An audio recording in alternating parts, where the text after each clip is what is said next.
தோழர்களே, தம்பி பாவலர் வெண்ணிலவன் அவர்கள் எழுதிய கவிதை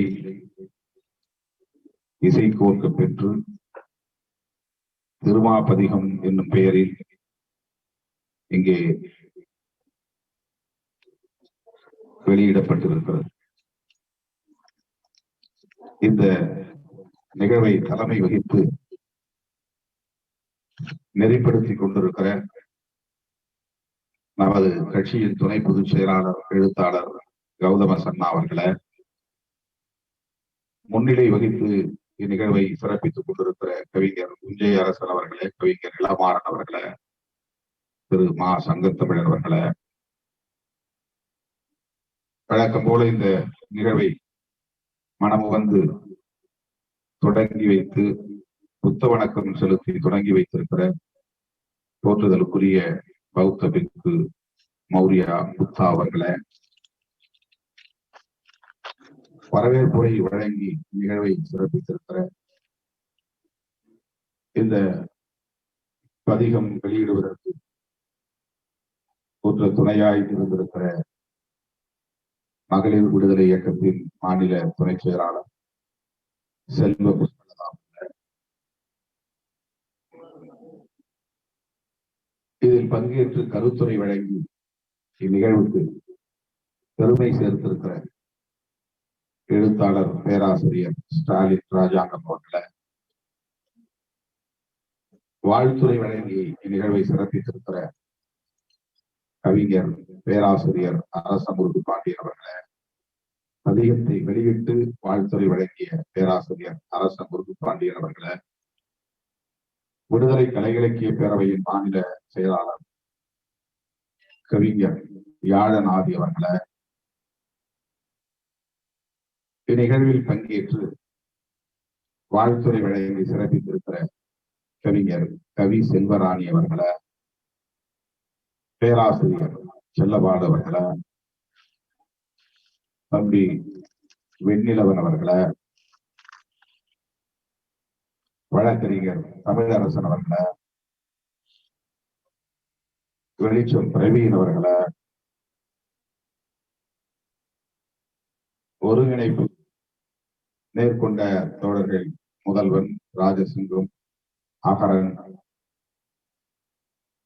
ஆகிய தம்பிகளே, மாலின் அவர்களே, கவிஞர் சென்றாயன் அவர்களே, மற்றும் பங்கேற்றதை சிறப்பித்துக் கொண்டிருக்கிற தமிழ் சொந்தங்களே, என் உயிரின் உயிரான விடுதலை பொதுச்செயல உங்கள் அனைவருக்கும் என்னுடைய கனிவார்ந்த வணக்கத்தை தெரிவித்துக் கொள்கிறேன். அரை மணி நேரம் அல்லது ஒரு மணி நேரத்திற்குள் இந்த நிகழ்வை சுருக்கமாக முடித்துக் கொள்ளலாம் என்று என்னிடத்திலே சொல்லி இந்த ஒப்புதலை பெற்றார் தம்பி வெண்ணிலவன் அவர்கள். ஆனால் ஏறத்தாழ 2.5 மணி நேரமாக இது நடைபெற்றுக் கொண்டிருக்கிறது. மிக சுருக்கமாக பலரும் பேசினார்கள் என்றாலும் கூட நேரம் கடந்து விட்டது. நான் நெடுநேரம் எடுத்துக்கொள்ள விரும்பவில்லை. இதை ஒரு அரங்கத்தை பிடித்து, அதுவும் கடலூரிலே அரங்கத்தை பிடித்து நடத்தலாம் என்று தம்பி வெண்ணிலவன் ஆலோசனை சொன்னார். கடலூரிலே போய் அரங்கத்தை பிடித்தால் அரங்கம் கொள்ளுமா, நிகழ்ச்சி சிறப்பாக நடக்குமா என்று சொல்ல முடியாது. ஆகவே நான் அதை தவிர்த்து விடுவோம். அரங்கத்தில் நடத்தினால் ஒரு 500 பேராவது வந்து விடுவார்கள், அதில் 100 பேருக்காவது கொரோனா வந்துவிடும். ஆகவே வேண்டாம் என்று நான் அச்சத்தோடு மறுதளித்தேன். இணைய வழியில் நடத்துவோம் என்று சொன்னதும் அவர் ஒப்புக்கொண்டார். ஆனால் தயங்கி சொன்னார், நாங்கள் அங்கனூருக்கு வந்து விடுகிறோம், 10 பேர் மட்டும் வந்து விடுகிறோம், இணையத்தில் தான் நடக்கும், ஆனால் அங்கனூருக்கு வந்து விடுகிறோம் என்று சொன்னார். அதனால் நான் ஒப்புக்கொண்டேன். ஆனால் இங்கேயே ஒரு 100 பேருக்கு மேல் சூழ்ந்து நின்று கொண்டிருப்பதை இங்கே பார்க்கிறீர்கள். இந்த நிகழ்ச்சி மிக சிறப்பாக நடந்தேறி இருக்கிறது. எழுதிய தம்பி பாவலர் வெண்ணிலவன் அவர்களை நான் நெஞ்சார பாராட்டுகிறேன், வாழ்த்துகிறேன். இன்னும் அவருடைய கவித்திறம் மேலோங்க வேண்டும், செழித்தோங்க வேண்டும் என்று நான் நெஞ்சார வாழ்த்துகிறேன்.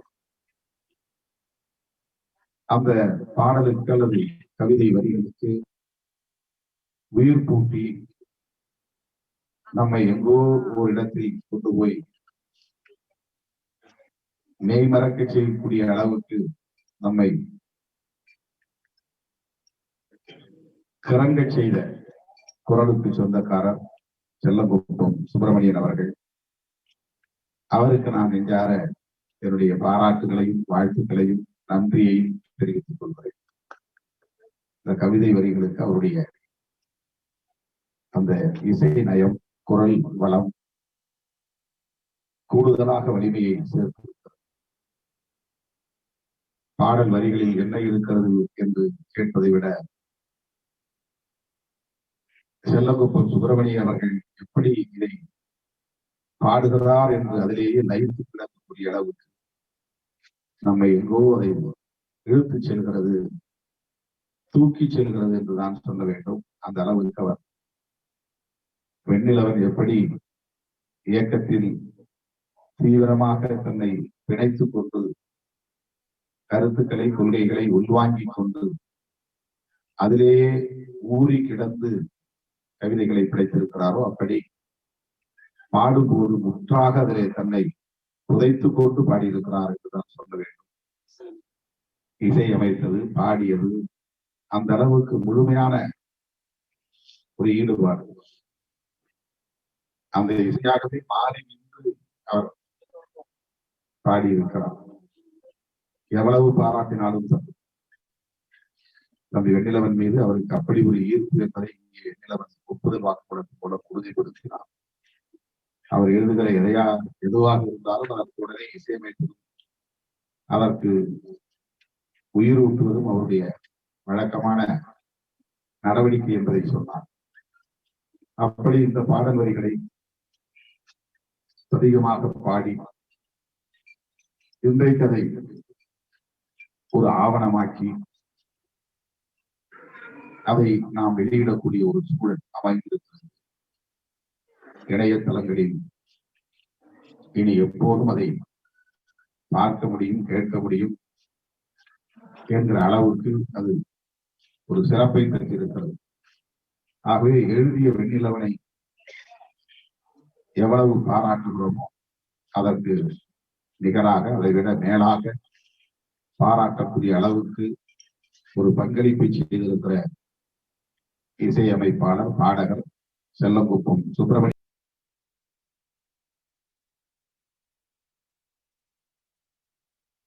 மனமாற வாழ்த்துகிறேன். அவர் இந்த இலக்கிய உலகில், கலை உலகில் ஆளுமைமிக்க ஒரு சக்தியாக மென்மேலும் வளர வேண்டும் என்று நான் வாழ்த்துகிறேன். விடுதலை கலை இலக்கிய பேரவை இப்படிப்பட்ட முயற்சிகளை மேற்கொள்வது உள்ளபடியே ஒரு நம்பிக்கையை தருகிறது. நான் அடிக்கடி சொல்லுவேன், 90களின் தொடக்கத்தில் பெரியார் பேசினார், எழுதினார், அப்படியே அது காகிதங்களில் இருந்திருந்தால், ஒளிநாடாக்களில் இருந்திருந்தால் தமிழகத்தில் அது மிகப்பெரிய தாக்கத்தை ஏற்படுத்தி இருக்காது. ஆனால் அதை கலை இலக்கிய தளத்தில் இருந்த ஆற்றலாளர்கள், அரசியல் தளத்தில் இருந்த தலைவர்கள் பொதுமக்களிடத்திலே பல்வேறு வடிவங்களில் கொண்டு போய் சேர்த்தார்கள். அதனால்தான் தமிழர்கள் ஒரு மகத்தான சக்தியாக திரள முடிந்தது, ஆட்சி அதிகாரத்தையே கைப்பற்ற முடிந்தது. திரையுலகில் எம்.ஆர். ராதா, என்.எஸ். கிருஷ்ணன், கலைச்சுடர் கே.ஆர். ராமசாமி இப்படிப்பட்டவர்கள் தந்தை பெரியாரின் கருத்துக்களை பிரதிபலித்தார்கள். அவர்கள் தங்களுடைய கலை உலகை அல்லது தங்களுடைய ஆற்றலை தந்தை பெரியாரின் கருத்துக்களை பரப்புவதற்கு பயன்படுத்தினார். திரையுலகத்தில் அதைவிட முக்கியமாக எம்ஜிஆர் அவர்கள்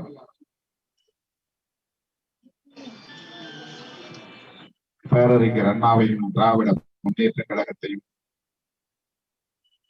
திரையுலகின் மூலமாக மக்களிடத்திலே கொண்டு போய் சேர்த்தார்.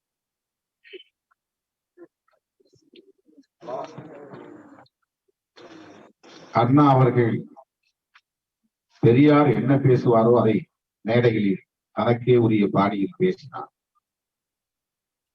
அழகிய தமிழில் பேசினார், அடுக்கு மொழியில் பேசினார், காந்த குரலால் பேசினார்,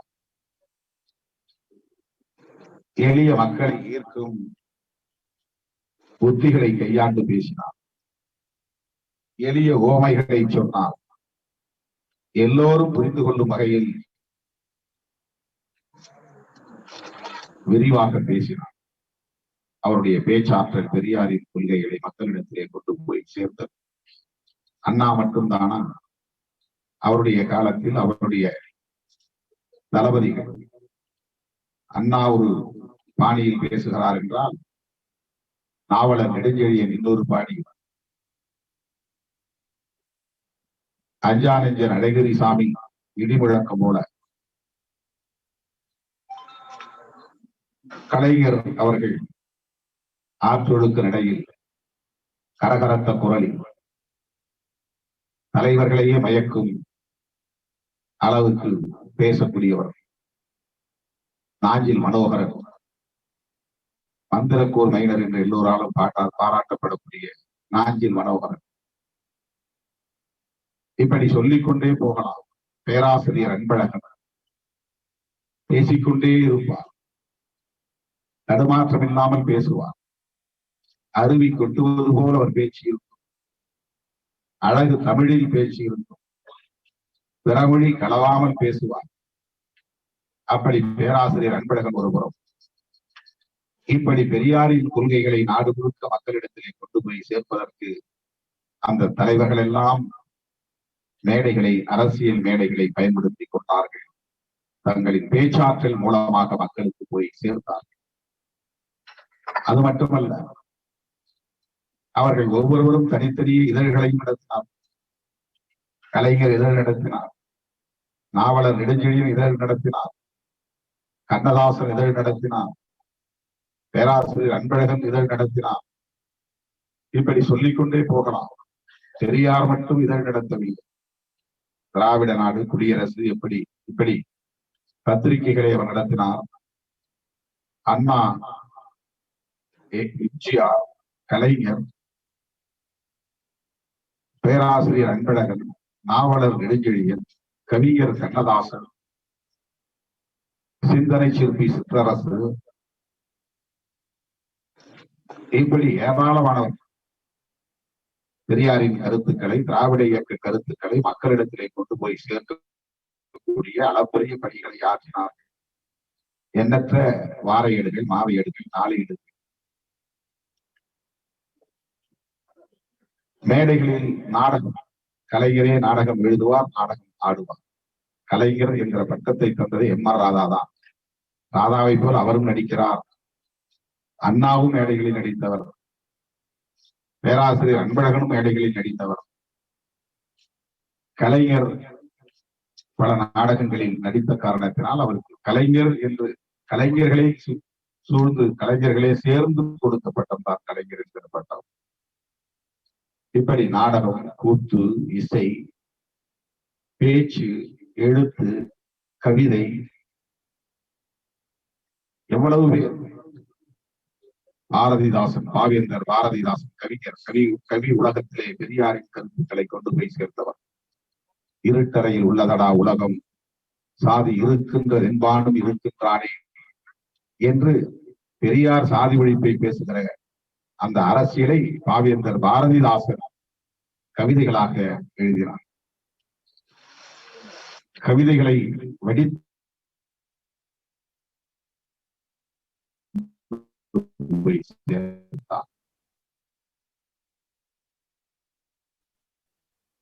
பாவேந்தர் பாரதிதாசன் பரம்பரை என்று அவர் பின்னாளர்களாக ஏராளமான திறனார்.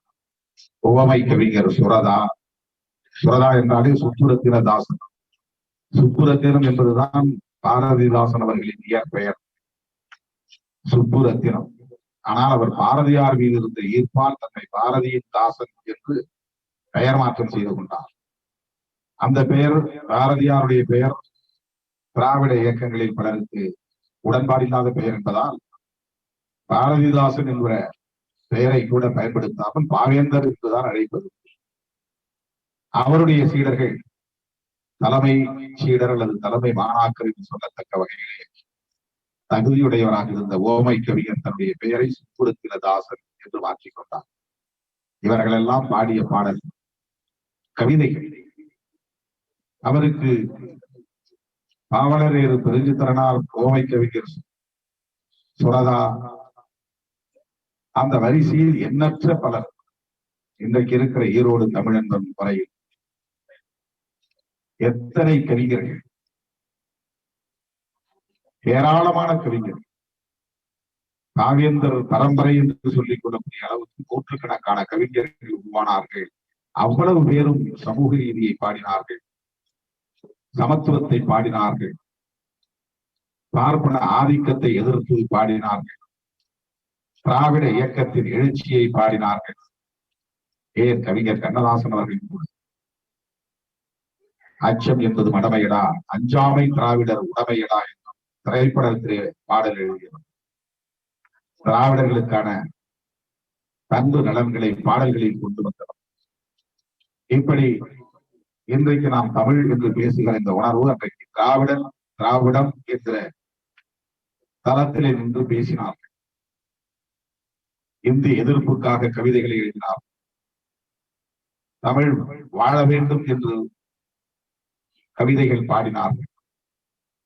இப்படி பெரியாரை மையப்படுத்தி எண்ணற்ற பல ஆளுமைகள் உருவாகி அவர்கள் தேர்தல் அரசியலில் அடியெடுத்து வைத்து பேரறிஞர் அண்ணா என்கிற ஒரு அரசியல் தலைமை உருவாகி அவருக்கு உற்ற துணையாயிருந்த தளபதிகள் அனைவரும் பெரியாரியத்தையும் அண்ணாவின் தலைமையையும் ஒருங்கே சேர்த்து மக்களிடத்திலே கொண்டு போய் சேர்த்ததன் விளைவுதான்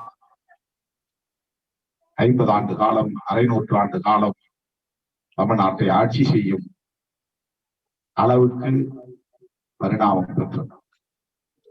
அன்றைக்கு வீழ்ந்த காங்கிரஸ் இன்னும் எழ முடியவில்லை. இப்படி பெரியாருடைய கருத்துக்கள் வலிமை வாய்ந்த ஒன்றாக, ஒரு மகத்தான சக்தியாக மாறியதற்கு கலை இலக்கிய தளத்தில் கவிஞர்களும் கலைஞர்களும் எழுத்தாளர்களும் பேச்சாளர்களும் ஆற்றிய பங்களிப்பு முதன்மையானது என்பதை மறந்துவிடக் கூடாது. பேரறிஞர் அண்ணா அவர்கள் ஆட்சி அதிகாரத்தை கைப்பற்றும் அளவுக்கு வெகுமக்களின் ஆதரவை வென்றெடுப்பதில் கலை இலக்கிய தளத்தில் ஆற்றலாளர்கள் அளித்த பங்களிப்பு மகத்தானது. தோழர்களே, பெரியாரை துதிபாடியதை போல, அண்ணாவை துதிபாடியதை போல திருமாவளவனை துதிபாட முடியுமா என்று கேள்வி எழுப்பக்கூடாது. இது துதிபாடுவதல்ல. தனிநபரை துதிபாடி தனிநபரை தோளில் தூக்கி சாதிக்கப் போவது எதுவும் இல்லை. ஆனால் ஒரு தலைமையின் மீது நம்பிக்கையை வளர்ப்பது, அந்த தலைமையின் மீதான நன்மதிப்பை மேம்படுத்துவது, அந்த தலைமையின் கீழ் வெகு மக்களை அணிதிரட்டுவது ஒரு மாற்றத்திற்காக, புரட்சிகர மாற்றத்திற்காக என்கிற புரித ஒரு களப்பணி ஆற்றியதன் விளைவுதான் காங்கிரஸ் ஆட்சி வீழ்த்தப்பட்டு அல்லது தூக்கி எறியப்பட்டு திராவிட இயக்கத்தின் ஆட்சி இந்த மண்ணில் களம். பெரியாரை போற்றாமல், அண்ணாவை ஏற்காமல் படைப்பாளர்கள், கலைஞர்கள், புறமுதுகி அமைதி காத்து கிடந்திருந்தால் இந்த மாற்றம் நிகழ்ந்திருக்குமா என்பதை எண்ணி பார்க்கிறேன். கடவுள் இல்லை என்று அவர் சொன்னது கடவுள் மீதுள்ள வெறுப்பால் அல்ல, கடவுளின் பெயரை சொல்லி மயங்கி கிடக்கிற மக்களே, அதிலே மூழ்கி கிடக்கிற மக்களே, அந்த மூட நம்பிக்கையிலே உழன்று கிடக்கிற மக்களை அதிலிருந்து மீட்க வேண்டும் என்பதற்காகத்தான்.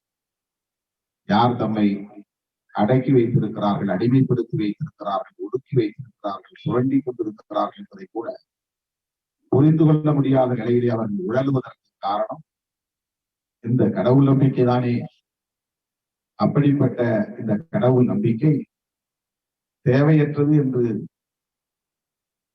தந்தை பெரியார் சொன்னார். ஆனால் அந்த கருத்துக்களை எல்லாம், கொள்கைகளை எல்லாம் நியாயப்படுத்தி அதில் உள்ள தேவைகளை தெளிவுபடுத்தி அதை மக்களிடத்திலே கொண்டு போய் சேர்ப்பதற்குரிய பணிகளை அவரவருக்குள்ள உரிய மட்டத்திலே ஆற்றினார். சிற்றிதழ்கள் தான் 100 பேர் 200 பேர் படிக்கிற இதழ் தானே என்று நாம் சாதாரணமாக நினைக்கலாம். ஆனால் அந்த 100 பேர் 200 பேர் படிக்கிற கருத்துக்கள் அவர்களை வலுவுள்ளவர்களாக மாற்றுகிற போது அவர்கள் அதை தங்களுக்குள்ள தொடர்பில் கொண்டு போய் சேர்க்கிறார். தென்மொழி என்கிற பத்திரிகை, தென்மொழி குடும்பம் என்று பாவலரேறு பெருஞ்சித்திரனார் அவர்களால் நடத்தப்பட்ட அந்த பத்திரிகை, இந்த இதழ் மிக சுருங்கிய ஒரு குறுகிய வட்டத்தை கொண்டிருந்தாலும் கூட தென்மொழி அன்பர்கள் மிகவும் வலுவானவர்கள். தனித்தமிழ் பேசுவதில், தனித்தமிழ் எழுதுவதில், தமிழ் பற்று கொண்டிருப்பதில், தமிழ் தேசிய உணர்வை வளர்த்திருப்பதில், சமரசம் இல்லாமல் போராடக்கூடிய போர்க்குணத்தை பெற்றிருப்பார்கள். ஒரு இதழ் எப்படிப்பட்ட வலிமையை மானுட சமூகத்தில் உருவாக்குகிறது என்பதை நாம் அதிலிருந்து புரிந்து கொள்ள முடியும். எனவே விடுதலை கலை இலக்கிய பேரவை இன்னும் விரிந்த தளத்தில், பரந்த தளத்தில் ஏராளமான படைப்பாளர்களை ஒருங்கிணைத்து தம்பி வெண்ணிலவன் போன்ற இளைஞர்களை எல்லாம் தேடி பிடித்து எழுத வைத்து ஊக்கப்படுத்தி அவர்களின் ஆற்றலை இந்த இயக்கத்தின் வளர்ச்சிக்கு பயன்படுத்த வேண்டும். இயக்கத்தின் வளர்ச்சி என்றால் ஒடுக்கப்பட்டோரின் மீட்சி என்பதை புரிந்து கொள்ள வேண்டும். இந்திய அளவில் இன்றைக்கு ஒடுக்கப்பட்டோரின் மீட்சிக்கு போராடக்கூடிய ஒற்றை இயக்கம் விடுதலை சிறுத்தைகள் கட்சிதான் என்பதை நான் அடித்து சொன்னபடி பதவிக்காக, பரிசுக்காக, தற்காலிக இன்பத்திற்காக இயக்கம் நடத்துகிற ஒரு அமைப்பு அல்ல விடுதலை சிறுத்தைகள் கட்சி. நம்ம எல்லாம் மனிதர்களாய் தலைமுறை வைத்து நம்முடைய மகத்தான தலைவர் புரட்சியாளர் அம்பேத்கர் அவர்கள் கண்ட கனவை நனவாக்க வேண்டும். அவர் விரும்பிய சமூக கட்டமைப்பை இங்கே நிறுவ வேண்டும். அதற்கு ஏற்ப இங்கே மக்களை அரசியல் கொடுக்க வேண்டும், அமைப்பாக்க வேண்டும் என்கிற கனவுகளோடு நாம் பயணித்துக் கொண்டிருக்கிறோம். இரவு பகலாக உழைத்துக் கொண்டிருக்கிறோம். எந்த பின்புலமும் இல்லாமல் ஏறத்தாழ 30 ஆண்டுகள் பொது வாழ்க்கையில், ஏறத்தாழ 20 ஆண்டுகள் அரசியல் களத்தில் கடுமையான இடர்பாடுகளுக்கு இடையிலே, இடையூறுகளுக்கு இடையிலே, நெருக்கடிகளுக்கு இடையிலே தாக்கு பிடித்து நிற்கிறோம் என்று சொன்னால் இது சாமானியமானதல்ல தோழர்களே, இலகுவானதல்ல. கொள்கை பிடிப்போடு களத்தில் இருப்பதால் தான் இன்றைக்கு இந்த இயக்கத்தை நம்மால் கட்டி காப்பாற்ற முடிகிறது என்பதை மறந்துவிடக் கூடாது. எனவே திருமாவளவனை போற்றி புகழ்ந்து பாடுகிற ஒரு பாடல் என்கிற அடிப்படையில் இதை நான் பார்க்கவில்லை. அதிலே நான் மகிழ்ச்சி பெறக்கூடியவன் இல்லை, அதிலே நான் இருமாந்து போகிறவன் இல்லை. வெண்ணிலவனுக்கும் தெரியும், யாழனாதிக்கும் தெரியும். இந்த நிகழ்ச்சியை தலைமை தாங்கி நடத்துகிற கௌதம சன்னாவர்களுக்கும் தெரியும். நான் இது போன்ற நிகழ்வுகளால் மனம் நிறைவு அடைகிறவன் அல்ல. நான் வெகு மக்களை அமைப்பாக்கி அவர்களின் மீட்சிக்கான ஒரு களத்தை அமைத்தால், அது நிலையான களமாக அமைக்க பெற்றால் மகிழ்ச்சி அடைவேன். அதுதான் எனக்கு மகிழ்ச்சியை தரக்கூடியது. அதுதான் நம்முடைய இலக்கை நோக்கி பயணிப்பதற்கான ஒரு அடித்தளமாக அமையும். எனவே தம்பி வெண்ணிலவன் தொடர்ச்சியாக இந்த இயக்கத்தின் தலைமையை தன்னுடைய படைப்பாற்றலின் மூலம் வெகுமக்களிடத்திலே கொண்டு போய் சேர்க்கிற அருள்பணியை ஆற்றி வருகிறார். அவர் திருமாவளவன் ஏதோ உச்சத்தில் இருப்பதை போலவும், அவர் ஏதோ ஒரு மூலையில் கிடப்பதை போலவும் எனக்கும் அவருக்கும் இடையே ஒரு இடைவெளியை ஏற்படுத்த பார்க்கிறார். யாருக்கும் நான் இடைவெளியில் தள்ளி நிற்கக்கூடியவர் இல்லை. எனக்கு கட்சியில் உயர்ந்த பொறுப்பிலே இருப்பவர்களும் ஒன்றுதான். அடிநிலையில் உழைத்துக் கொண்டிருக்கிற அன்பு தம்பிகளும் ஒன்றுதான். நான் இடைவெளியை ஒருபோதும் விரும்புவதில்லை. இது தன்னடக்கமாக சொல்கிறேன் என்று கருதிவிடக் கூடாது. புகழ்ச்சியை விரும்பாததை போல் ஏதோ போலியாக பேசுகிறார் என்று எண்ணிவிடக் கூடாது. இதுதான் என்னுடைய இயல்பு. பல பேர் சொல்லுவார்கள், நீங்க கெத்தா இருக்கணும், யாருக்கும் இறங்கி போகக்கூடாது, அவங்க எல்லாம் வண்டியில உட்கார இருக்கக்கூடாது, அவங்கெல்லாம் உட்கார்ந்து பேசக்கூடாது. என்னுடைய நேச்சர், எனக்கென்று உள்ள ஒரு இயல்பு. அதை நான் ஒருபோதும் இடைவெளியை ஏற்படுத்தக்கூடிய வகையில் மாற்றிக்கொள்ள மாட்டேன் என்று அவர்களுக்கு சொல்லுவேன். அப்படி ஒரு இடைவெளியை உருவாக்குவதை போல் என்றைக்கும் பேசக்கூடாது. ஒவ்வொருவருக்கும் ஒரு ஆற்றல் இருந்தது. வெண்ணிலவனை போல எழுது என்றால் நம்மால் எழுத முடியுமா? அது அவருக்குள்ள யூனிக்னஸ், ஒரு ஆற்றல். கவிஞர் கபிலனை போல எழுத முடியுமா?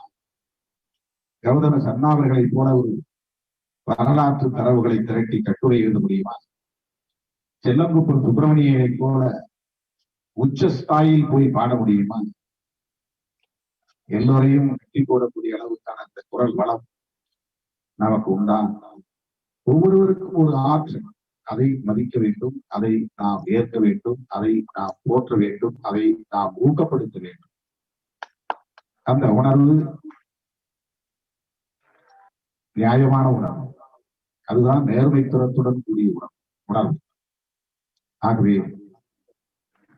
என்னை போற்றி புகழ்ந்தார் என்று நான் எதிர்பார்த்து போகவில்லை. அதே போல எனக்கும் வெண்ணிலவனுக்கு இடையிலே இடைவெளி இல்லை. இந்த இரண்டையும் நீங்கள் நுட்பமாக புரிந்து கொள்ள வேண்டும். நான் எப்போதும் இயக்கம் வளர வேண்டும், இந்த இயக்கத்தின் கொள்கை கோட்பாடுகள் மக்களுக்கு போய் சேர வேண்டும். வியாழநாதி அவருடைய பாணியில் புது கவிதைகளை கொட்டிக்கொண்டே இருப்பார். எப்படி அவர் அந்த வார்த்தைகளை எல்லாம் கோர்க்கிறார் என்பது வியப்பாக. அன்னையிலே அவர் நெடுநல் வாடான் என்று ஒரு புத்தகத்தை அங்கனூரில் வந்து வெளியிட்டார். அவர் எழுதிய அந்த படைப்பை நான் ஒரு முறைக்கு பல முறை படித்து பார்த்தேன். அவர் கையாண்ட சொற்கள் எனக்கு மிகுந்த வியப்பை தந்தது. அதை போல்தான் தம்பி வெண்ணிலவன் மரபு கவிதை எழுதுவது என்பது ஒரு சிறைக்குள்ளே நம்மை சிக்க வைத்துக் கொள்வதை போன்று, நம்மை நாமே 4 சுவருக்குள்ளே முடக்கி போட்டுக் கொள்வதை போன்று. ஆனால் அதிலும் கூட பொருள் மாறாமல், சந்த நயம் மாறாமல், எதை நோக்கி பயணிக்கிறோம் என்ற திசை வழி மாறாமல் படைப்பது என்பது அளப்பரிய ஆற்றல். நான் அதனால்தான் அதை வாங்கி மறுபடியும் படித்தேன். எதுகை முனைக்காக, அடுக்கு மொழிக்காக போய் பொருளற்றதாக படைப்புகள் இருந்துவிடக் கூடாது. மேலே உள்ள வரிகளுக்கும் கீழே உள்ள வரிகளுக்கும் என்ன தொடர்பு இருக்கிறது? 10 வரியை அவர் முடிக்கிற போது எப்படி முடித்திருக்கிறார்? தொடக்கத்திலிருந்து முடிக்கிற வரையில் ஒரு சங்கிலி தொடர் இருக்கிறதா?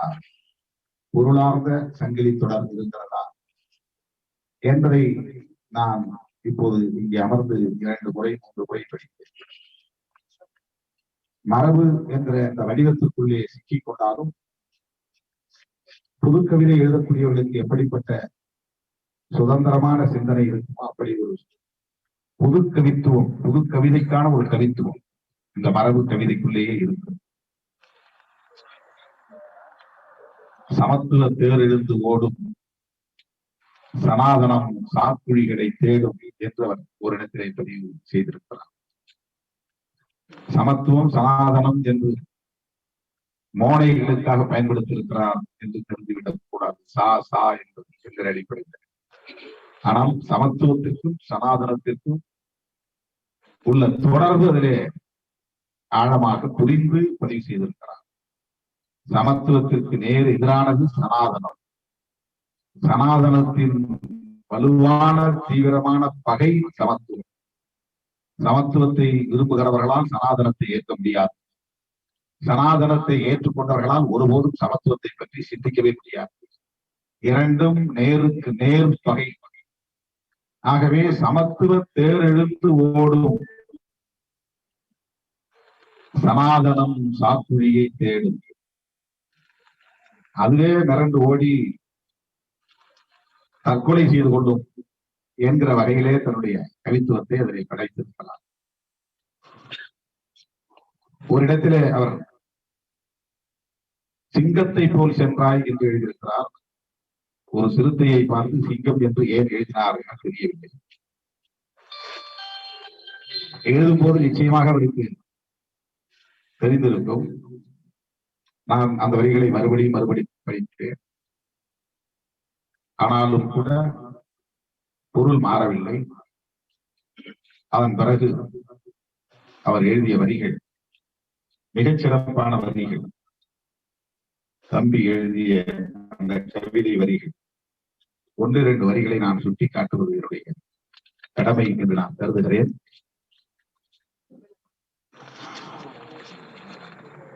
இங்கே மழை பெய்து கொண்டிருக்கிறது. எல்லோரும் வெளியேற துடித்துக் கொண்டிருக்கிறார்கள். இருந்தாலும் 1-2 வரிகளை நான் சொல்ல விரும்புகிறேன். படைப்பாளிகள் எதுகை மோனைக்குள்ளே போய் சிக்கிக் கொள்ளக் கூடாது. வார்த்தை மரபுகளுக்குள்ளே போய் முடங்கிவிடக் கூடாது.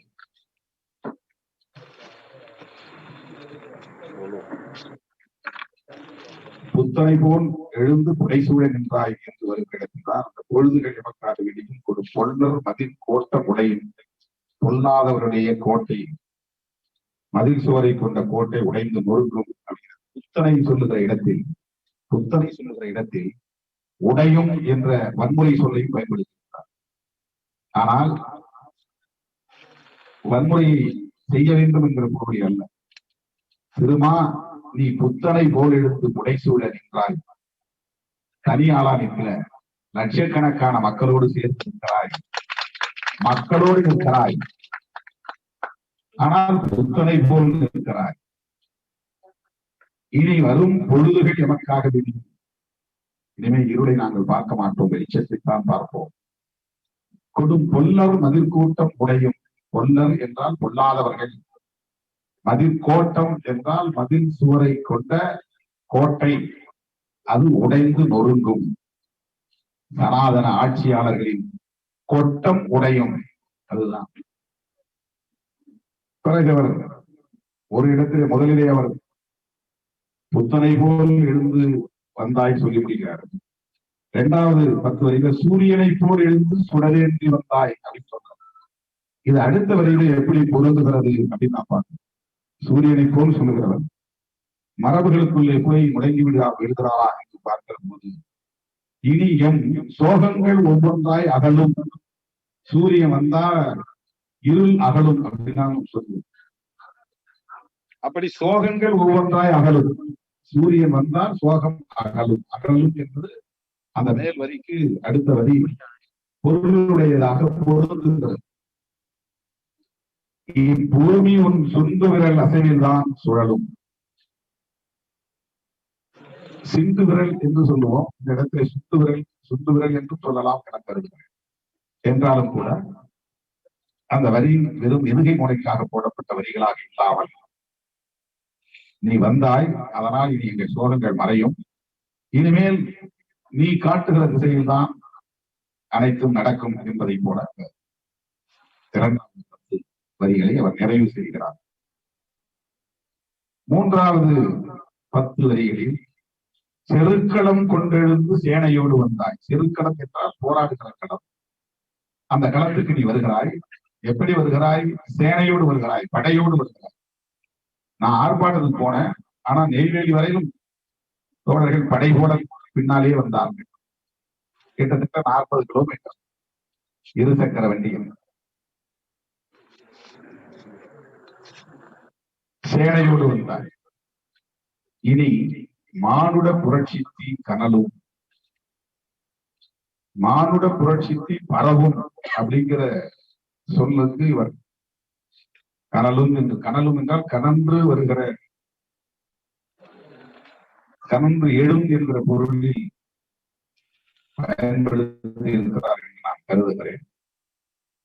மானுட புரட்சித்தி, தமிழர் புரட்சின்னு சொல்லல, தலித் புரட்சின்னு சொல்லல, பறையர் புரட்சின்னு சொல்லல, ஆதி திராவிடர் புரட்சின்னு சொல்லல,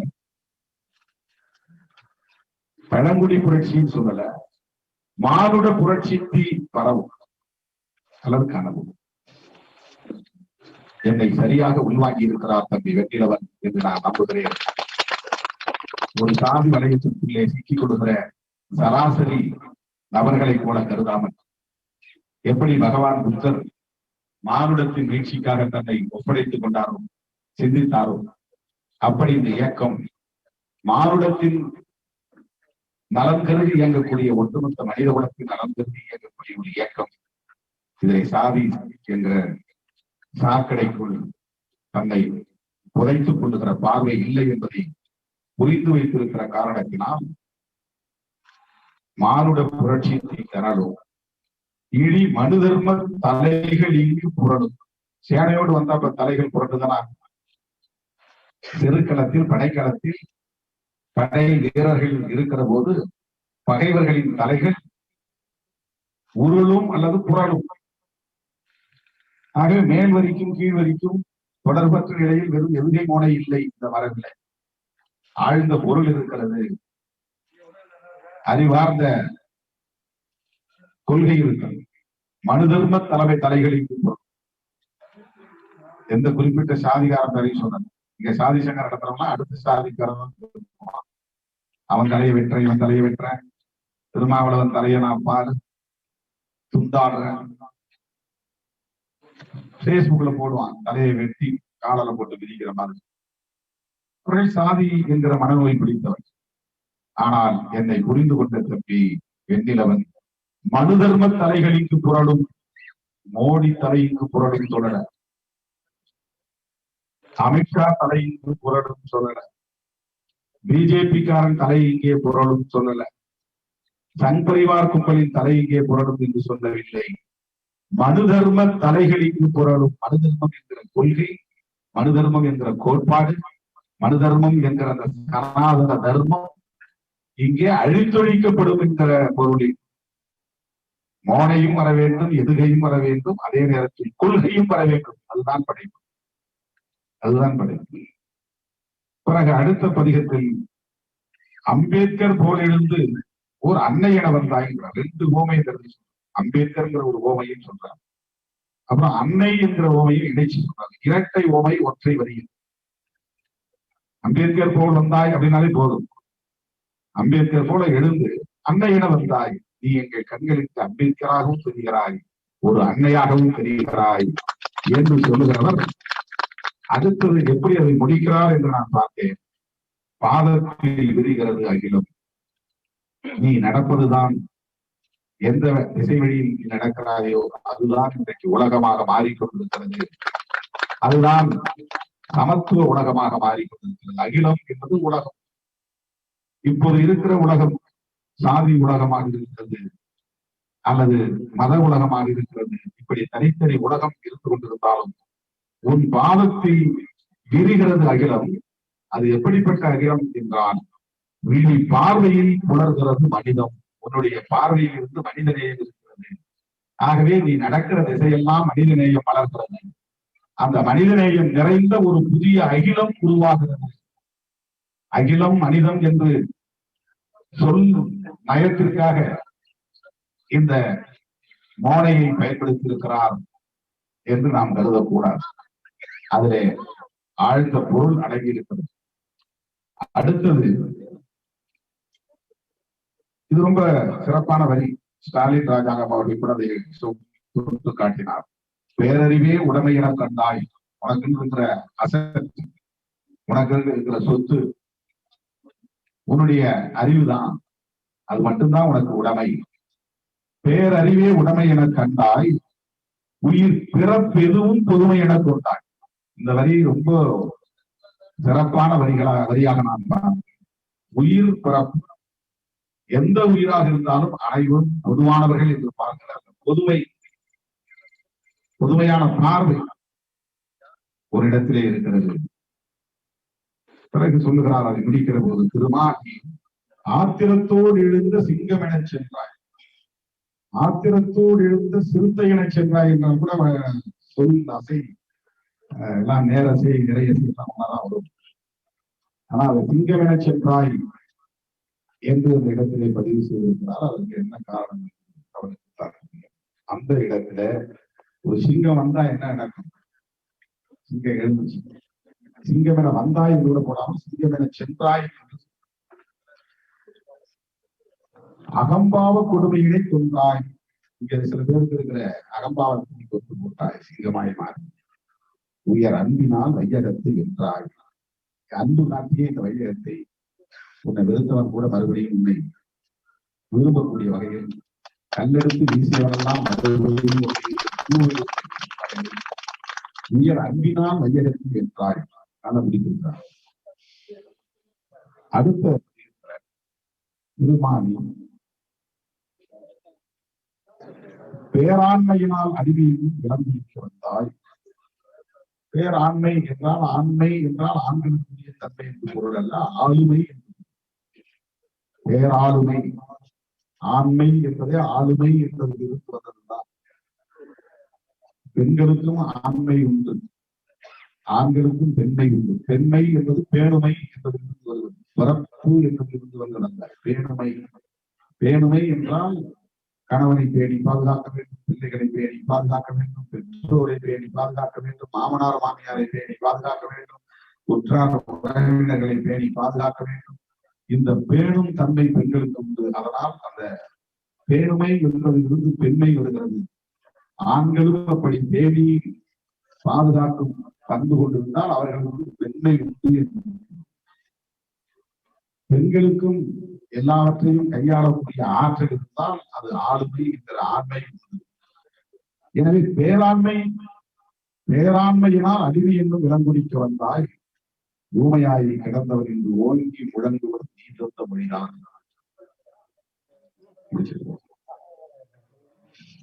அதுவும் சிறப்பாக இருக்கிறது. இந்திரனார் என்பது ஒரு முரண்பட்ட சொல்லாடலாக இருக்கிறது என்று நாம் கருதினால் அது தவறு என்பதை விளக்கி சொன்னார் ஸ்டாலின் ராஜாங்கம் அவர்கள். ஐந்திரன் என்ற நம்முடைய பகவான் புத்தருடைய பெயர் தான் இந்திரன் என்று மாறியது என அயோத்திதாச பண்டிதர் கூறியிருக்கிற கருத்தை இங்கே நினைவுபடுத்தினார் நம்முடைய ஸ்டாலின் ராஜாங்கம் அவர்கள். ஆனாலும் கூட இன்றைக்கு இந்திரன் என்றால் அது இந்துத்துவ பெயர் என்கிற நிலையை பெற்றுவிட்டது. அதை நாம் விலக்கி சொல்ல கடமைப்பட்டவர்களாக இருக்கிறோம். இந்திரனால் வம்சவிதி மீளும் என்றால் கௌதம புத்தரின் வம்சவிதி மீளும் என்று நாம் சொல்ல வேண்டும், விளக்க வேண்டும். இல்லை என்றால் பார்த்தீர்களா, இவர்களும் இந்திரனை ஏற்றுக்கொண்டார்கள், இவர்களும் சனாதன கருத்தியலை உள்வாங்கிக் கொண்டார்கள் என்று சொல்லுகிற அரைவேக்கான விமர்சனங்கள் எழும். அதிலே அவர் முடிக்கிறார், திருமானி தம்மநெறி சக்கரத்தை சுழற்றுகிறாய் என்று நீ சமத்துவ தேர்ந்து ஓடும் இங்கு சனாதனம் சாக்குரிய. இந்த பதிகத்திலே மிகவும் தோற்றக்கூடிய வரிகள் இந்த வரிகள். சமத்துவ தேர் எழுந்து ஓடும் இங்கு சனாதனம் சாக்குரியை தேடும் என்ற வரிகள். கடைசியாக பாடற்று பசியுற்று பலனற்ற போது இங்கே பாரத மாதாவை காணும், அவர் பெற்ற பாக்கியவான்களையும் காணும் என்று இந்துத்துவ அல்லது சனாதன கும்பலை சாடுகிறார். கடைசியாக சத்தியத்தை, தர்மத்தை, சங்கதியை காக்க யாரும் ஊரே எனும் நேசம், இங்கு யாவரும் உறவே எனும் பாசம். திருமானி, நீ எல்லா ஊரையும் எங்க ஊருக்கு நினைக்கிற, எல்லா உறவையும் நம்ம உறவுக்கு பாசம் போட்டுற. அதனால் சத்தியத்தை காப்பதற்காக, உண்மையை காப்பதற்காக, தர்மத்தை காப்பதற்காக, சங்கதியை, நிகழ்வுகளை காப்பதற்காக, நித்திரை காணாத பிறப்பு, இல்லாத ஒரு பிறப்பாக இந்த மண்ணில் பிறந்திருக்கிறாய். தமிழரின் நெஞ்சில் உமைகின்ற நெருப்பு, மானுடத்தின் மீட்சிக்காக போராடினாலும் கூட இன்றைக்கு தமிழர்களின் நெஞ்சில் நீ ஒரு நெருப்பாக கடந்து கொண்டே இருக்கிறாய் என்று நினைக்கிறார். பிறப்பு நெருப்பு என்று அது அடுக்குமொழி என்று கருதாமல் அதிலே ஆழ்ந்த கருத்தையும் உள்ளடக்கி வைத்திருக்கிறார். மரபு என்ற வடிவங்களுக்கு போய் சிக்கிக் கொள்வது பெரிய ஆபத்து. அதனால்தான் புதுக்கவிதை என்ற கவிஞர்கள் சுதந்திரமாக சிந்தித்து நிறைய எழுதி கொண்டே இருக்கிறார்கள். ஆனால் தம்பி வெற்றியாளர்கள் மரபு வடிவத்திற்குள்ளே இருந்து எழுதுகிற ஒரு புதுக்கவிஞராகவே எனக்கு தென்படுகிறார். இருந்தாலும் புதுக்கவிதைகளையும் சுதந்திரமாக படைக்க தம்பி வெண்ணிலவன் இக்காலத்துக்கு ஏற்ற வடிவத்தை ஏற்க முன்வர வேண்டும். நாம் அந்தந்த சமகாலத்து சிந்தனைகளை, ஆற்றலை உள்வாங்கிக் கொள்வது தவிர்க்க முடியாது. மரபு என்பது கடமை வடிவம் என்று நான் சொல்லவில்லை. ஆனால் புதுக்கவிதை என்பது இன்றைக்கு உலகம் முழுவதும் ஆளுமை செலுத்துகிற ஒரு புதிய படைப்பு வடிவமாக மாறி இருக்கிறது. அந்த தளத்துக்குள்ளும் அந்த களத்துக்குள்ளும் உங்களின் பிரவேசம், உங்களின் பயணம், உங்களின் பங்களிப்பு போய் சேர வேண்டும். அதில் இருந்தாக வேண்டும். எனவே மரபையும், மரபு வடிவத்தையும், புதுக்கவிதை வடிவத்தையும் இணைந்தே எடுத்துச் செல்கிற முயற்சிகளை நீங்கள் தொடர்ந்து மேற்கொள்ள வேண்டும். அந்த வடிவமைத்து கொள்ள வேண்டும் என்று நான் கேட்டுக்கொண்டு, இவ்வளவு நேரம் இந்த நிகழ்வில் இணைப்பிலே இருந்து இதனை சிறப்பித்த அத்தனை நல்ல உள்ளங்களுக்கும், என் உயிரின் உயிரான விடுதலை சிறுத்தைகளுக்கும் என்னுடைய நெஞ்சார்ந்த வாழ்த்துக்களை தெரிவித்துக் கொள்கிறேன்.